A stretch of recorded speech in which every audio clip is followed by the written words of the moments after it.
Rais wa Marekani Donald Trump ametoka tu kutoa chapisho refu la ukweli wa kijamii kuhusu shambulio la Israel kwenye uwanja wa gesi wa Paz Kusini huko Iran Jumatano usiku. Katika kulipiza kisasi mgomo huo, Iran ilishambulia Ras Laffan ya Qatar, eneo la viwanda ambalo lina kituo kikubwa zaidi cha kusindika gesi ya kimiminika duniani LNG. Katika chapisho lake lenye maneno makali, Trump anasema Marekani haikujua lolote kuhusu mgomo wa Israel na anatishia kuongezeka iwapo Iran itaishambulia tena Qatar. Kwa hasira kwa kile kilichotokea Mashariki ya Kati, Israel ilikemea vikali, Trump aliandika.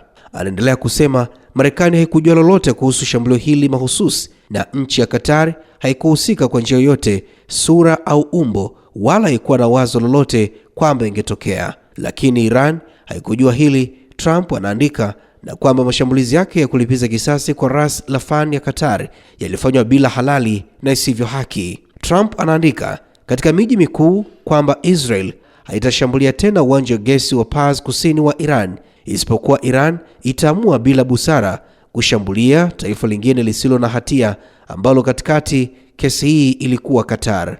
Iwapo Iran itashambulia tena Qatar, Trump anatishia kwamba Marekani italipua kwa kiasi kikubwa eneo lote la uwanja wa gesi wa Paz Kusini kwa kiasi cha nguvu na uwezo ambao Iran haijawahi kuona au kushuhudia hapo awali. Anaongeza kuwa hataki kuidhinisha kiwango hiki cha vurugu na uharibifu kwa sababu ya athari za muda mrefu kwa Iran, lakini ikiwa LNG ya Qatar itashambuliwa tena, sitasita kufanya hivyo, amesema Trump. Rubaa za kimataifa, Theophane Ngitu.